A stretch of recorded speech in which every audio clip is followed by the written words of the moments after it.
Hello students, welcome back to my channel Shiksha competition. उम्मीद है आप सभी अच्छे होंगे और अपनी तैयारी बढ़िया तरीके से कर रहे होंगे। अपना अच्छे से रिवीजन करते रहिए, पेपर आपका जल्दी होने वाला है। यूजीसी नेट री एग्ज़ाम जो होगा पेपर फर्स्ट की यूनिट 9 आप जानते हैं लोक विकास और पर्यावरण से है। और इसके बारे में हमने एक क्लास पहले थ्योरी की ले ली है और आज भी हम ये थ्योरी ही पढ़ेंगे। अभी हम ये थोड़ी सी लॉन्ग है यूनिट और बहुत इम्पोर्टेंट भी है। यहाँ से बहुत सारे क्वेश्चन आपको देखने को मिलेंगे और क्या है कि बहुत इजी भी होती है। ये मत समझना, बस थोड़ा सा अगर आप अच्छे से इसको पढ़ लेंगे ना, मेरे साथ भी जो क्लासेस मैं आपको दूंगी बाद में एमसीक्यू करा दूंगी। ये क्लासेस भी अगर आपने पढ़ ली और आपने इस यूनिट को नहीं पढ़ा है तो भी आप यहाँ से मेरा दावा है, अगर एक दो बार अच्छे से रिवीजन कर लेंगे तो सारे क्वेश्चन ही आप यहाँ से कर ले जाएंगे। तो चलते हैं हम अपने क्लास की तरफ। पहले देखते हैं प्रदूषण। मैं जानती हूँ आप सभी जानते हो कि प्रदूषण क्या है। आप इस चीज़ पे मत जाना कि ये बहुत इजी दे दिया है, ऐसा कुछ भी नहीं है। चीज़ें इजी की तरफ से ही हार्ड की तरफ चलती हैं। ठीक है, तो प्लीज़ चैनल को सब्सक्राइब ज़रूर कर लेना जिन्होंने नहीं किया है, और जिन्होंने कर लिया है उनको दिल से बहुत बहुत आपको मतलब आभार, धन्यवाद। है ना, बड़ा अच्छा लगता है जब सब्सक्राइब कर लेते हैं बच्चे। और नहीं किया है तो प्लीज़ कर लेना। है ना, सिर्फ 1 सेकंड का समय लगता है, सब्सक्राइब ज़रूर कर देना चैनल को। और देखते हैं हम यहाँ पर अपनी क्लास को आज बिना ज़्यादा टाइम वेस्ट किए। सबसे पहले हम यहाँ पर देखेंगे प्रदूषण। आज हम प्रदूषण के बारे में ही पढ़ेंगे। यहाँ पर वायु प्रदूषण से संबंधित जो भी तथ्य हैं उन सबको देखेंगे, जहाँ से भी क्वेश्चन बनने की पूरी पूरी संभावना है। और इसके बाद हम जल प्रदूषण के बारे में देखेंगे, कौन कौन से रोग किसकी वजह से होते हैं और कौन कौन से सरकार के द्वारा कार्यक्रम चलाए जा रहे हैं, और यहीं से ही क्वेश्चन प्रदूषण में से बनते हैं। तो प्रदूषण क्या क्या क्या होता है? पर्यावरण में अवांछित पदार्थों के समाविष्ट हो जाने की प्रक्रिया जो जीवन के सामने संकट उत्पन्न करे उसे प्रदूषण कहते हैं। पर्यावरण में मतलब गैस के या फिर धुएं के अलग अलग प्रकार के, वो आगे हम पढ़ लेंगे ठीक से। तो अवांछित, अवांछित का मतलब होता है जिन्हें जिनकी कोई जरूरत ही नहीं है ना, जिनकी कोई जरूरत नहीं है, ऐसे पदार्थ शामिल हो जाते हैं और जिनसे हमें क्या होती है, कहीं ना कहीं हमें कुछ प्रॉब्लम होती है, जीवों को प्रॉब्लम होती है, संसार में रहने वाले या फिर पृथ्वी पर रहने वाले जीवों को, जल में रहने वाले जीवों को संकट उत्पन्न होने लग जाए उसे प्रदूषण कहते हैं। ठीक है, तो ये परिभाषा आप अच्छे से याद रख लेना। इसी से क्या होता है, कई बार परिभाषाओं से भी हमें बहुत सारे क्वेश्चन अच्छे से समझ में आ जाते हैं। वायु प्रदूषण एवं उनके प्रभाव, हम सबसे पहले यहाँ पर देखेंगे वायु प्रदूषण। ठीक है, वायु प्रदूषक जो भी हैं उनके बारे में पढ़ेंगे। आप जानते हैं, थोड़ा सा मैं आपको और बता देती हूँ। प्रदूषक जो होते हैं वो भी कई प्रकार के होते हैं। प्राथमिक प्रदूषक, द्वितीय प्रदूषक। प्राथमिक प्रदूषक प्रदूषक से ही समझ में आ जाता है कि जो अपने स्वरूप में ही बने रहते हैं, जो गैसेस वगैरह होती हैं, CO2, CO वगैरह, तो ये क्या होते हैं, प्राथमिक प्रदूषण कहलाते हैं, प्रदूषक कहलाते हैं। और जो द्वितीयक प्रदूषक वो होते हैं जो दूसरी गैसेस के साथ या दूसरी चीजों के साथ में अंतर क्रिया करके प्रदूषण करती हैं, फैलाती हैं, है ना, उनको क्या बोलते हैं, द्वितीयक प्रदूषक बोला जाता है। तो इनको भी आप थोड़ा सा समझ लेना। मतलब प्राथमिक या द्वितीयक ये पूछे जा सकते हैं यहाँ से। और बाकी देखें आप आगे, जो गैसेस की मात्रा है वायु में वो आप जानते ही होंगे बहुत अच्छे से, मैंने यहाँ पर मेंशन नहीं किया है क्योंकि मुझे लगा था आप सबको अच्छे से पता होगा, फिर अब ज़्यादा लॉन्ग हो जाएगी वीडियो, लेकिन मैं थोड़ा सा बता देती हूँ। सबसे ज़्यादा जो गैस है वायुमंडल में, वो आप जानते हैं कि नाइट्रोजन है। नाइट्रोजन 78% है। कितनी है? नाइट्रोजन 78%, ऑक्सीजन 21%, ऑर्गन 0.9% होती है। और कार्बन डाइऑक्साइड बहुत बार पूछ ली जाती है, CO2 वायुमंडल में कितनी होती है, तो इसकी जो मात्रा है 0.00, 1 मिनट हम यहाँ पे लिख लेते हैं, ये होती है 0.0 जी, मतलब 3।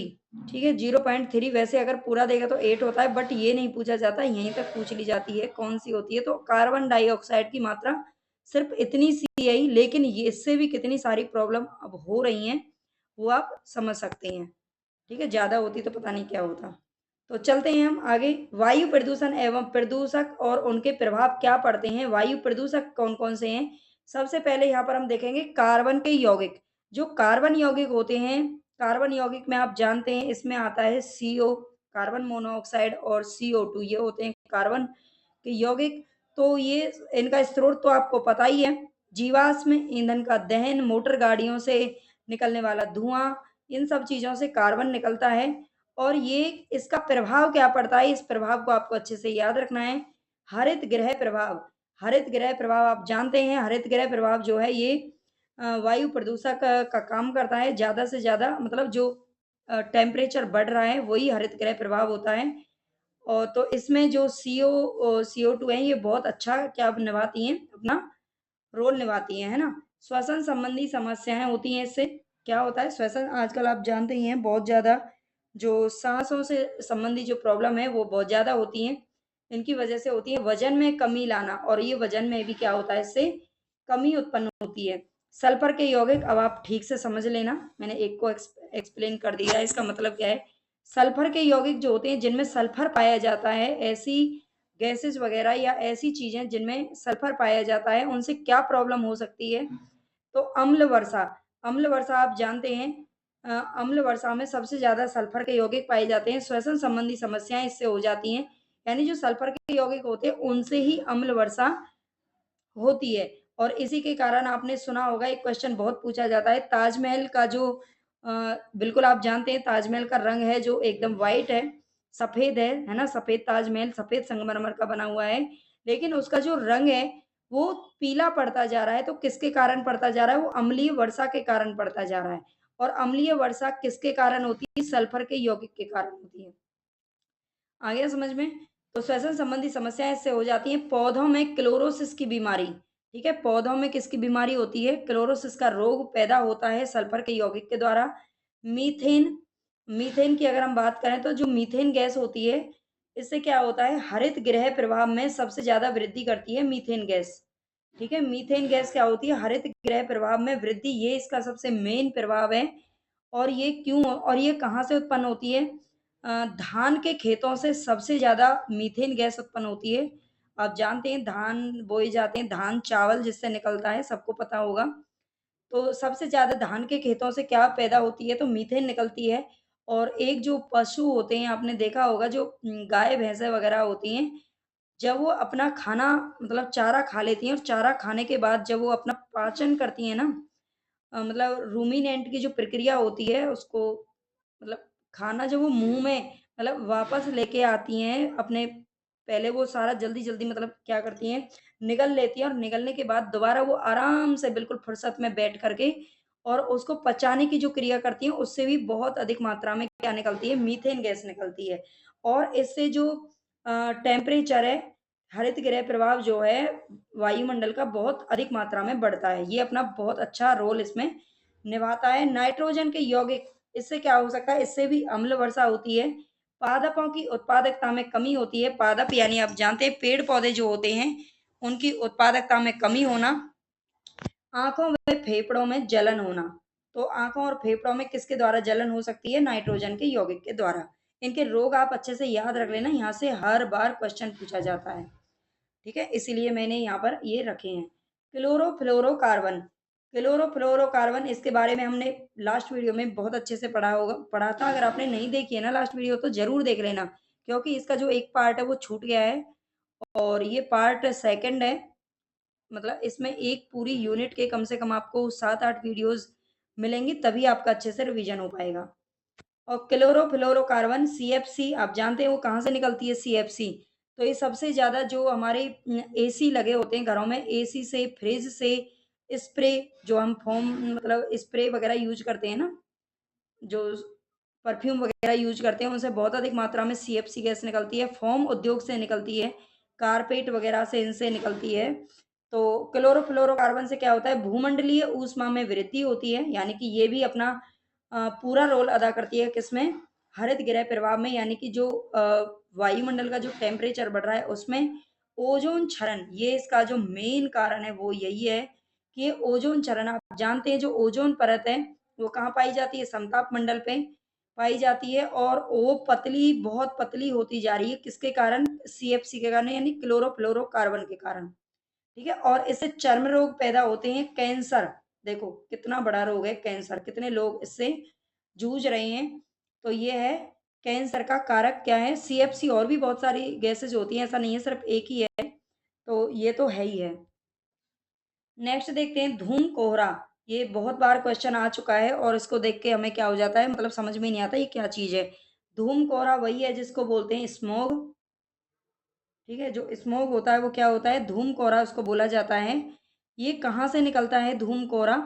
तो ये उद्योगों से और मोटर वाहनों से जो धुआँ निकलता है उसमें से ही बनता है और इससे क्या होती है आँखों में जलन और साँसों से संबंधित समस्याएँ, ठीक है? ये इसके मेन प्रभाव पड़ते हैं। पेरॉक्सी एसीटिल नाइट्रेट, ये भी बहुत बार क्वेश्चन पूछा जा चुका है और पूछा जाना है, ठीक है? पेरॉक्सी एसीटिल पेरॉक्सी एसीटिल नाइट्रेट PAN इसको बोला जाता है और इसमें क्या होता है कि धुंध प्रभाव, ठीक है? धुंध प्रभाव, आँख, नाक और गले की समस्या होना, सारा कुछ तो दे दिया। अगर इन सब में ही समस्या हो जाएगी तो फिर इंसान में बचेगा ही क्या, है ना? तो आँख, नाक, गले की समस्याएँ किसके कारण होती हैं? PAN के कारण, ठीक है? इतना आप ध्यान रख लेना और इसके साथ-साथ में फ़ॉर्मल्डिहाइड और खाली पेरॉक्सी एसीटिल भी होता है, इन सब से भी यही प्रभाव पड़ते हैं और ये कुछ मतलब ऑक्साइड वगैरह से और उन सब से मिल कर के ये चीज़ें बनती हैं। शीशा, अगर हम शीशा की बात करें, देखो वो शीशा जो घरों में होता है, बल्कि उसके जो कण होते हैं, है ना? तो शीशा से क्या प्रभाव पड़ता है? ये मोटर वाहनों से निकलता है, जो छोटे-छोटे कण होते हैं, वो शीशा के कण हो पाए उसमें पाए जाते हैं, शीशा। और इससे क्या प्रभाव पड़ता है? तंत्रिका तंत्र हमारा प्रभावित होता है। पाचन तंत्र संबंधी समस्या होती हैं। अगर समझ लो सबसे बड़ा जो मतलब कहते हैं ना रोगों का घर क्या होता है, तो वो पेट से शुरू होती हैं सारी बीमारियां। कहाँ से होती है? पेट, यानी कि पाचन तंत्र से संबंधित होती हैं सारी बीमारियां, छोटी से लेकर के बड़ी तक। तो पाचन तंत्र संबंधी समस्याएं इससे पैदा होती है और कैंसर का कारक भी ये माना जाता है शीशा, ठीक है? याद रख लेना अच्छे से, बहुत अच्छे से याद रख लेना इनको। निलंबित विलंबित कण, निलंबित विलंबित जो कण होते हैं ये क्या होते हैं? ये भी पूछे जा चुके हैं कई बार। श्वसन तंत्र पर इनका चिरकालिक प्रभाव पड़ता है। चिरकालिक का मतलब होता है लंबे समय तक, दीर्घकालिक प्रभाव पड़ता है, मतलब ये और आसानी से ये क्या नहीं होते, ठीक नहीं होते हैं, है ना? ये बहुत लंबी बीमारी बन जाती हैं, जो निलंबित विलंबित कण होते हैं उनके द्वारा। और ये श्वसन तंत्र पर भी प्रभाव पड़ता है। इससे बहुत लंबा दृश्यता में कमी लाना, यानी कि आँखें कमज़ोर होना, लाल रक्त कण, यानी कि आप जानते हैं जो आरबीसी होती हैं, ये हमारी बॉडी में कितना अच्छा मतलब इनका रोल होता है और इनके निर्माण में बाधा पड़ती है, कैंसर का कारक भी ये बनता है ना? निलंबित विलंबित कण। और ये कहाँ से उत्पन्न होते हैं, इनका स्रोत क्या होता है? तो मोटर वाहन तो आप समझ लीजिए कि सबसे ज़्यादा तो चल रही हैं, रोड पे आप 1 सेकंड मतलब कभी भी चले जाओ, आपको मतलब इतने वाहन दौड़ते हुए मिलेंगे कि आप आसानी से निकल नहीं सकते, है ना? कभी भी रोड तो खाली मिलेगा ही नहीं एक रात को छोड़ कर के, ठीक है? तो ये होते हैं मोटर वाहनों से तो सारी चीज़ें निकलती हैं, शीशा ले लो, कार्बन के यौगिक ले लो, नाइट्रोजन के यौगिक ले लो, सब कुछ निकलता है। तो मोटर वाहन तो मेन है और बाकी जो ताप संयंत्र वगैरह होते हैं, उनसे भी ये निलंबित विलंबित कण बहुत निकलते हैं। भाप शक्ति जो संयंत्र पाए जाते हैं, उनसे भी। ठीक है, तो समझ लेना इसको अच्छे से। ये तो हो गए हमारे जो वायु प्रदूषक थे और वायु प्रदूषक में भी कौन से जो प्राकृतिक प्रदूषक हैं, यानी कि जो गैसेज़ वगैरह हैं। बाकी जो दूसरे प्रदूषक हैं, उनको हम पढ़ते हैं कनिकीय प्रदूषक, है ना? तो कनिकीय प्रदूषक जो होते हैं, ये क्या होते हैं इसमें? इसमें फ्लाई ऐश और अन्य धातु कण आते हैं इसके अंदर। जो कनिकीय प्रदूषक होते हैं, छोटे-छोटे कणों वाले, फ्लाई ऐश को आप जानते होंगे, आपने पहले भी रिवीजन किया होगा, इसको बोलते हैं राख को। राख जो हमारे मतलब आजकल तो नहीं है, जो पारंपरिक तौर से जो घरों में चूल्हे पे जो खाना बनाते हैं उससे राख निकलती है और भी मतलब चिमनियों वगैरह से बहुत सारी मात्रा में जो राख निकलती है, ये क्या करती है? ये बहुत छोटे कण तो होते हैं, ये हवा के साथ उड़ जाते हैं और ये क्या करते हैं? प्रदूषक का कार्य करते हैं और अन्य धातु कण जो होते हैं वो इसके अंदर आते हैं। इनमें गाड़ियों से निकलने वाला धुआं, ताप संयंत्र, तेल शोधन कारखाना, निर्माण कार्य, इनसे क्या होता है? कनिकीय प्रदूषक मतलब यही यहीं से निकलते हैं, ये इनका सोर्स होता है। नेक्स्ट देखें गैसीय प्रदूषकों में कौन से आते हैं? तो गैसीय प्रदूषकों में जीवाश्म ईंधनों के दहन से उत्पन्न carbon dioxide, carbon monoxide, hydrocarbon आदि आते हैं। गैसीय प्रदूषकों में जो गैस का काम करते हैं। ठीक है, तो यहाँ पे आप समझ गए होंगे। इसमें दोनों में एक कॉमन चीज़ है, जो कार्बन मोनोऑक्साइड, कार्बन डाइऑक्साइड है, वो यहाँ पे भी बताया गया है। निकलने वाला जो गाड़ियों से निकलने वाला जो धुआं वगैरह होता है, वो गैसीय प्रदूषक का भी काम करता है, क्योंकि वही तो कार्बन मोनोऑक्साइड, कार्बन डाइऑक्साइड निकालता है, और ये कणिकीय प्रदूषक का भी कार्य करता है, इसलिए मैंने दोनों को ले लिया। सूती वस्त्रों की ब्लीचिंग तथा अन्य रासायनिक क्रियाओं से निकलने वाली जो क्लोरीन गैस होती है, वो भी एक गैसीय प्रदूषक का ही कार्य करती है। आपको शायद नहीं पता होगा, पढ़ा होगा तो बिल्कुल पता होगा कि जो सूती वस्त्र होते हैं उन पर हम ब्लीचिंग वगैरह का जो कार्य कराते हैं, है ना, कपड़ों पे, और जो दूसरे इसी प्रकार के जो रासायनिक क्रियाएं होती हैं, उनसे भी क्लोरीन गैस वगैरह जो निकलती है, वो गैसीय प्रदूषक का ही काम करती है। नेक्स्ट देखते हैं, 1 माइक्रोन से 10 माइक्रोन तक के, ये क्वेश्चन पहले भी पूछा जा चुका है। 1 माइक्रोन से 10 माइक्रोन तक के जो सूक्ष्म कण होते हैं, उनको क्या कहते हैं? एरोसोल कहते हैं। क्या कहते हैं? एरोसोल उनको कहा जाता है। 1 माइक्रोन से 10 माइक्रोन तक के, यानी कि 1 to 10, ठीक है, यहाँ तक के जो माइक्रोन तक के सूक्ष्म कण होते हैं, बिल्कुल सूक्ष्म का मतलब है बहुत छोटे कण, उनको एरोसोल कहा जाता है। इनका जो उत्सर्जन है, यानी कि इनका स्रोत क्या है, कहाँ से निकलते हैं ये, तो एक कारखानों से, ताप विद्युत घरों से, स्वचालित वाहनों से और कृषि कार्यों से इनका क्या होता है? उत्सर्जन होता है। वायु में पहले एरोसोल खतरनाक रेडिएशन को ग्रहण कर लेते हैं, और इसके अतिरिक्त वायु में फैले, सॉरी पहले नहीं है, वायु में यहीं पे लिख देती हूँ, फैले, जो वायु में पहले फैले रहते हैं ये सूक्ष्म कण, ये क्या होते हैं? खतरनाक रेडिएशन को ग्रहण कर लेते हैं, और इसके अतिरिक्त ये बादलों के जीवन चक्र को भी प्रभावित करते हैं। बादलों का जीवन चक्र आप जानते हो, अगर प्रभावित होगा तो जो बारिश है वो सर्दियों की जगह गर्मियों में होगी, और गर्मियों की जगह सर्दियों में होगी, और बरसात की जगह गर्मियों में, मतलब वो बादल चक्र का मतलब है कि जहाँ बारिश होनी चाहिए नहीं हो रही है। आप जानते हैं बारिश का जो संतुलन है वो किस प्रकार से अब बिगड़ा हुआ है ना। तो ये हो गया बादलों के जीवन चक्र को ग्रह प्रभावित करने के परिणाम। धूम कोहरा, धूम कोहरा क्या होता है? अभी हमने पढ़ा था पीछे थोड़ा सा, इसकी बीमारियों के बारे में पढ़ लिया है, लेकिन हम देख लेते हैं इससे किस किस से मिलकर के बनता है। तो धूम कोहरा फॉग और स्मोक के मिलने से बनता है, ये आप जान लेना। प्रकाश रासायनिक धूम कोहरे का प्रमुख घटक धरातलीय ओजोन गैस होती है। देखो जो ओजोन गैस है ना, वो दो रूपों में पाई जाती है, एक तो धरातल पर पृथ्वी पर पाई जाती है, और एक पाई जाती है समताप मंडल पे, ठीक है, वो ओजोन परत। तो जो समताप मंडल में ओजोन गैस है वो ठीक है, वो हमारे लिए फायदेमंद है, क्योंकि वो सूर्य से आने वाली पराबैंगनी किरणों को रोकती है और हमें बचाती है बीमारियों से। लेकिन जो धरातलीय ओजोन गैस होती है वो हमारे लिए क्या होती है? हानिकारक होती है, ठीक है। इस धरातलीय ओजोन का निर्माण नाइट्रोजन के ऑक्साइड एवं वाष्पशील कार्बनिक पदार्थ की सूर्य के प्रकाश की उपस्थिति में अंतरक्रिया से होता है। अंतरक्रिया का ध्यान रख लेना। ये इसमें, यानी कि धूम कोहरे में आपको बताया गया है इसके प्रमुख घटक कौन से होते हैं, इसको आप बहुत अच्छे से याद कर लेना। नाइट्रोजन के ऑक्साइड इसमें पाए जाते हैं, और वाष्पशील कार्बनिक पदार्थ। फ्लाई ऐश, जो अभी मैंने आपको बताया, फ्लाई ऐश राख, उसके कणों का निर्माण किससे होता है? तो एल्यूमिनियम सिलिकेट, इसमें कौन कौन से कण पाए जाते हैं? ये प्रीवियस क्वेश्चन है, इनको बहुत ठीक से अच्छे अच्छे से आप याद कर लेना, रिवीजन कर लेना एक दो बार। आपने अगर नोट्स पहले बना रखे हैं तो बहुत अच्छी बात है, नहीं भी बना रखे हैं आपने, ये वीडियो जैसे कई बार होता है कि 10 यूनिट है, बहुत लॉन्ग सिलेबस होता है यूजीसी का, और हम उसे बहुत कम टाइम मिलता है पेपरों में, और हम नहीं पढ़ पाते ठीक से। लेकिन आपको जब पता है कि री एग्ज़ाम होना है, पेपर तो कैंसिल हो ही गया, और एग्ज़ाम आपको दोबारा देना ही देना है, बिल्कुल देना ही, ज़रूर देना। तो उसके लिए आपको क्या है कि थोड़ा सा टाइम मिल गया, जिनकी तैयारी ठीक से नहीं हो पाई थी वो अब यहाँ पर तैयारी अच्छे से कर सकते हैं, क्योंकि चीज़ों को पॉजिटिव वे में लेंगे तभी हमारे लिए कुछ फ़ायदा हो सकता है। अगर नेगेटिव ही सोचते रहेंगे ना और परेशान रहेंगे तो कुछ भी नहीं कर पाएंगे। तो इसीलिए आपको अब टाइम मिला है, ये यूनिट्स अगर आपने पहले नोट्स बना रखे तो बहुत अच्छी बात है, उनका रिवीजन कर लीजिए और ये भी देख लीजिए। अदरवाइज आप ये भी अगर वीडियो देखेंगे, 9 और 10 जो यूनिट है उनको मैं बहुत अच्छे से करा दूंगी, बिल्कुल एक एक पॉइंट ठीक से, एमसीक्यू समेत। उनको आप अच्छे से सारी वीडियोस देख लेना, आपके पेपरों से पहले ही करा दूंगी, ठीक है। और लेकिन प्लीज़ इसके बदले में आपको चैनल को सब्सक्राइब और लाइक ज़रूर करना है, शेयर करना है ज़्यादा से ज़्यादा, ठीक है। थोड़ा सा बस सपोर्ट अपना बना लेना। तो फ्लाई ऐश कणों का निर्माण में क्या क्या अपनी भूमिका निभाते हैं? एल्यूमिनियम सिलिकेट होता है, सिलिकॉन डाइऑक्साइड होता है, SiO2, इसकी ये क्या है शॉर्ट मतलब जो होता है रासायनिक नेम, और कैल्शियम ऑक्साइड CaO आदि से इसका क्या होता है निर्माण होता है।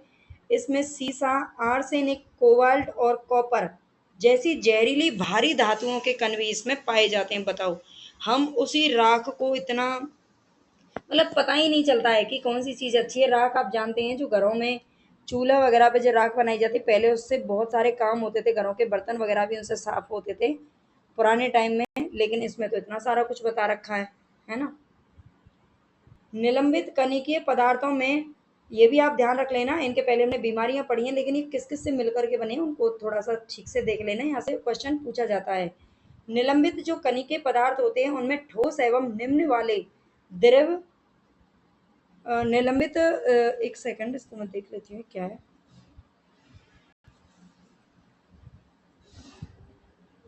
ठोस एवं निम्न वाष्प दाब, जो वाष्प दाब वाले द्रव कण आते हैं इसमें, यहाँ पे एक सेकंड वाष्प दाब आप कर लेना। निम्न वाष्प दाब वाले द्रव के कण आते हैं, ठीक है, कण आते हैं जिनका आकार कितना होता है, ये आकार इनका ध्यान रख लेना, 0.01 माइक्रोमीटर से 100 माइक्रोमीटर तक होता है। जो निलंबित कणिकीय पदार्थ होते हैं उनका आकार याद रख लेना अच्छे से, साइज कितना बड़ा हो सकता है, और ये ठोस एवं निम्न वाष्प दाब वाले द्रव से कणों से मिलकर के बनते हैं, ये आप ठीक से याद रख लेना। WHO यहाँ पर आया है विश्व स्वास्थ्य संगठन, यानी कि WHO जो आप जानते हैं पूरे विश्व का एक स्वास्थ्य संगठन है ना, उसमें बहुत सारे देश शामिल हैं। उनके उसके अनुसार घरेलू प्रदूषण के कारण भी प्रति वर्ष कई मिलियन लोगों की मृत्यु हो जाती है ना। तो मतलब 3 से 4 मिलियन लोग इससे मतलब मौत हो जाती है, किसकी वजह से? घरेलू प्रदूषण के कारण भी। ये तो वायु प्रदूषण अभी हमने पढ़े हैं, और जो घरेलू प्रदूषण होते हैं आप जानते हैं घरेलू प्रदूषक में क्या होते हैं, जैसे बहुत सारे स्प्रे वगैरह हम लगाते हैं लकड़ी वगैरह से, उनसे जो खाना पकाते हैं, बहुत सारे लोग हैं जो अभी भी घरों को मतलब घरों में पारंपरिक तरीके से जो खाना बनता है उसकी वजह से। और आप जानते हैं जो घरों को मतलब सर्दियों में गर्म रखने के लिए, ठंडा रखने के लिए जो हीटर वगैरह आजकल यूज किए जा रहे हैं, उनसे भी घरेलू प्रदूषण होता है। बाकी आप जो मतलब स्प्रे वगैरह बहुत सारी चीज़ें हैं जो घरों में आजकल हेयर ड्रायर वगैरह चल रहे हैं, ये इनसे क्या होता है मतलब कई लाख लोगों की, बहुत सारे मिलियन लोगों की क्या हो जाती है, मृत्यु हो जाती है। घरेलू वायु प्रदूषण के स्रोत क्या होते हैं, ये मैंने यहाँ पे थोड़ा सा भी आपको समझा भी दिया है, यहाँ पे दे भी रखा है। वाष्पशील कार्बनिक पदार्थ जैसे perfume, spray, furniture, polish, air freshener, ये सब क्या होते हैं, घरेलू प्रदूषण के प्रदूषक होते हैं। बाकी इसके अलावा तंबाकू, देखो, है ना। जैविक प्रदूषण, रेडॉन, रेडॉन आप जानते हैं रेडॉन कहाँ से निकलती है, ये गैस होती है, और ये निकलती है जो आजकल के जो मतलब शहरी टाइप में जो घर बनाए जा रहे हैं, आप जानते हैं कि मकान किस तरीके से बन रहे हैं, बिल्कुल एकदम बंद, है ना। और उनमें भी अंदर जो टाइल्स पत्थर वगैरह का बहुत अधिक मात्रा में यूज हो रहा है, और उनमें से जो होता है कि ये रेडॉन गैस निकलती है ना, क्योंकि वो वहाँ से जो वेंटिलेटर की सुविधा कम होती है।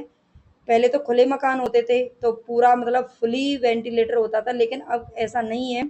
जो बंद घर होते हैं बल्कि छोटे छोटे मकानों में, और वेंटिलेशन की जहाँ पे सुविधा नहीं होती, वहाँ पे रेडॉन गैस निकलती है जो बहुत ज़्यादा मतलब नुकसान करती है ना। फॉर्मल्डिहाइड, अगर आप भी कभी भी अपने मतलब घरों को बनवाएं या आपके हैं तो प्लीज़ वहाँ पर ना वेंटिलेशन की सुविधा बहुत अच्छे से रखना, चाहे छोटा हो घर या बड़ा हो, लेकिन वेंटिलेशन ज़रूर ज़्यादा से ज़्यादा रखना, ताकि इन बीमारियों का आप मतलब कोई भी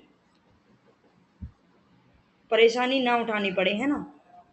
राष्ट्रीय वायु गुणवत्ता सूचकांक यहाँ पर दे रखा है इसके बारे में, कि सरकार के द्वारा जो वायु प्रदूषण को रोकने के लिए जो उपाय किए गए हैं, जो नियंत्रण किए गए हैं, तो उसमें है राष्ट्रीय वायु गुणवत्ता सूचकांक। ये कब शुरू किया गया था?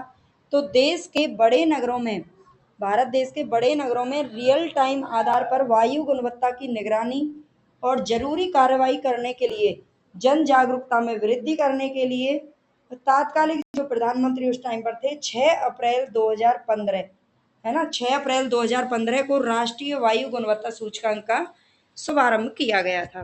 इसका भी आप अच्छे से याद रखेंगे। नेक्स्ट देखते हैं राष्ट्रीय वायु गुणवत्ता निगरानी कार्यक्रम, जिसको हम NAMP के नाम से जानते हैं, राष्ट्रीय वायु गुणवत्ता निगरानी कार्यक्रम। ठीक है, भारत में केंद्रीय प्रदूषण नियंत्रण बोर्ड CPCB के नाम से जाना जाता है। देशव्यापी NAMP का कार्यान्वयन किया जा रहा है। NAMP का क्या है कि राष्ट्रीय वायु गुणवत्ता निगरानी कार्यक्रम, और ये किसके द्वारा चलाया जा रहा है? CPCB के द्वारा इसका कार्यान्वयन किया जा रहा है। ठीक है, तो नेक्स्ट आगे चलते हैं हम यहाँ पर।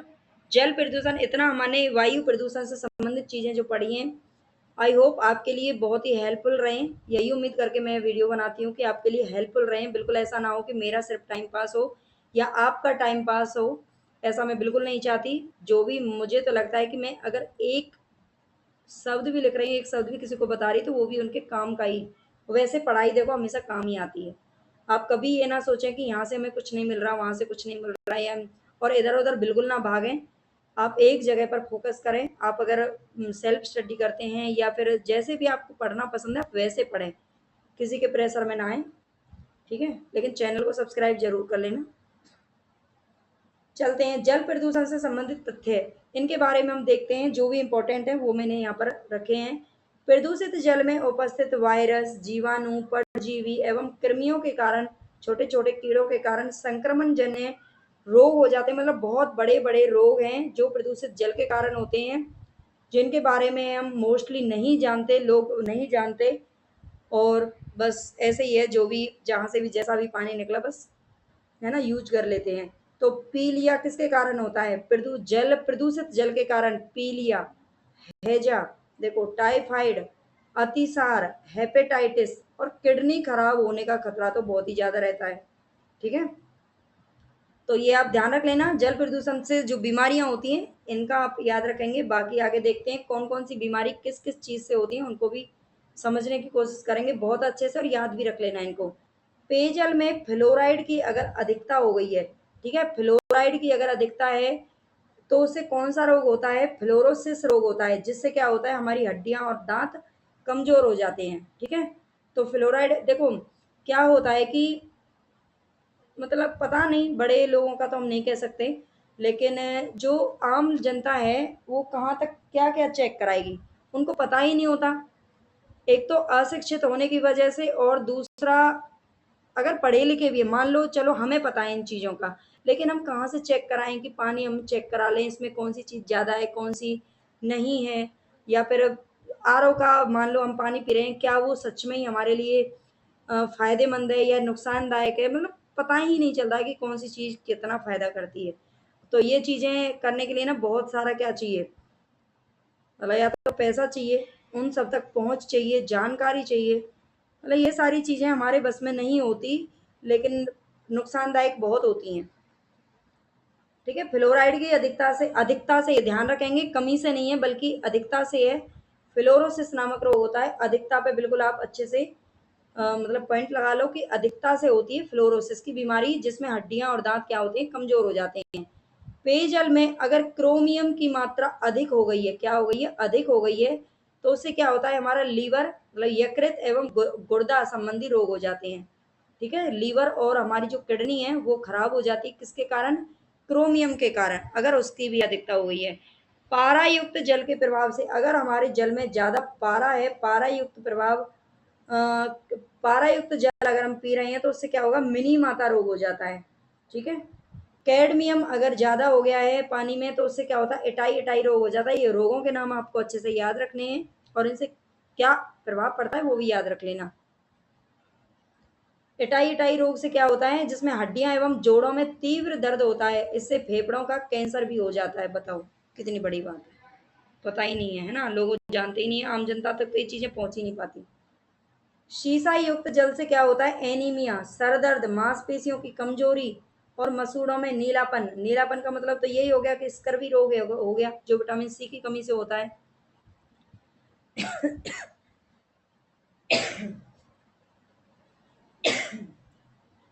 सॉरी, मसूड़ों में जो नीलापन होता है ना, वो कहते हैं नीलापन या बैंगनी रंग होना, वो स्कर्वी रोग का लक्षण होता है, जो कि विटामिन सी की कमी से होता है, लेकिन ये सीसा युक्त जल से भी हो सकता है ना।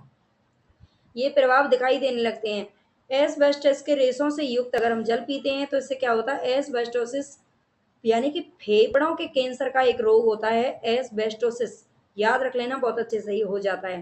पेयजल में अगर नाइट्रेट की अधिक मात्रा हो गई है, ठीक है, नाइट्रेट की अगर अधिक मात्रा हो गई है तो इससे क्या हो जाता है, नवजात जो शिशु होते हैं, नवजात शिशुओं के हीमोग्लोबिन यानी कि उनके खून के साथ मिलकर के ये नाइट्रेट क्या बनाता है, मीथेमोग्लोबिन बनाता है, जो ऑक्सीजन परिवहन में क्या करता है, बाधा उत्पन्न करता है। और इस बाधा की वजह से क्या होता है, नवजात शिशुओं की मृत्यु तक हो जाती है। बताओ, इस रोग को मिथीमोग्लोबिनेमिया या ब्लू बेबी सिंड्रोम के नाम से जानते हैं। बहुत बार क्वेश्चन आ चुका है। ब्लू बेबी सिंड्रोम किसके कारण होता है, पानी में अगर नाइट्रेट की मात्रा अधिक हो गई है तो, ठीक है, इसका भी आप ध्यान रखेंगे। नेक्स्ट देखेंगे, आर्सेनिक युक्त जल के प्रयोग से ब्लैक फुट नामक चर्म रोग हो जाता है। आर्सेनिक युक्त अगर हम जल प्रयोग में ला रहे हैं तो ब्लैक फुट नामक जो चर्म रोग है हो जाता है। इसके अलावा आर्सेनिक से डायरिया, पेरिफेरल न्यूरिटिस, हाइपरकेरेटोसिस, फेफड़े एवं त्वचा का कैंसर आदि रोग होने का भी खतरा हो जाता है। बताओ, सरकार ने जल संरक्षण एवं प्रदूषण नियंत्रण अधिनियम लागू किया था 1974 में। इसका आप ध्यान रखेंगे, मतलब जल प्रदूषण को रोकथाम के लिए उन्होंने ये जल संरक्षण एवं प्रदूषण अधिनियम बनाया था 1974 में। लेकिन इसे और अधिक प्रभावी बनाने की आवश्यकता है अभी प्रेजेंट टाइम में। केंद्रीय प्रदूषण नियंत्रण बोर्ड द्वारा केंद्रीय गंगा प्राधिकरण का गठन किया गया था 1985 में, और गंगा एक्शन प्लान जिसको बोलते हैं जीएपी के नाम से, उसकी शुरुआत की गई थी। लेकिन 1995 में यानी कि पूरे के पूरे 10 साल बाद केंद्रीय गंगा प्राधिकरण का नाम बदल दिया गया और इसका नाम रख दिया गया राष्ट्रीय नदी संरक्षण प्राधिकरण। ठीक है, इसका नाम ये रख दिया गया था, यानी कि गंगा एक्शन प्लान का मतलब है गंगा की सफाई करना। ठीक है, केंद्र सरकार द्वारा जून 2014 में एक योजना चलाई गई थी, नमामि गंगे। ठीक है, ये फ्लैगशिप योजना है और फ्लैगशिप कार्यक्रम के लिए 20,000 करोड़ रुपए आवंटित किए गए थे 2014 में। तो आज के लिए इतना ही काफ़ी है, काफ़ी शायद लंबी हो गई है वीडियो, लेकिन देख लेना आपके काम की चीज़ें हैं, एक एक आपके काम की चीज़ है। जो मैं बोल रही हूँ ना वो भी आपके काम की ही चीज़ें बोल रही हूँ, क्योंकि मुझे भी बिल्कुल भी टाइम एक सेकंड का भी वेस्ट करने का नहीं मन होता है, बिल्कुल नहीं करती मैं भी। तो प्लीज़ जाने से पहले जिन्होंने भी वीडियो देखी है लाइक कर देना, जिनको अच्छी लगे। अगर कुछ सजेशन मतलब आप देना चाहते हैं, कुछ सुझाव देना चाहते हैं तो कमेंट में दे दिया करो, कम से कम कुछ कॉम्प्लीमेंट ही दे दिया करो, गुड बैड कुछ भी, है ना। और बाकी चैनल को सब्सक्राइब तो आपको सबसे, आपकी फर्स्ट प्रायोरिटी यही है कि आपको चैनल को सब्सक्राइब करना है। मेरी तरफ से यही आपसे हाथ जोड़ करके रिक्वेस्ट है, प्लीज़ ज़रूर कर लेना। धन्यवाद।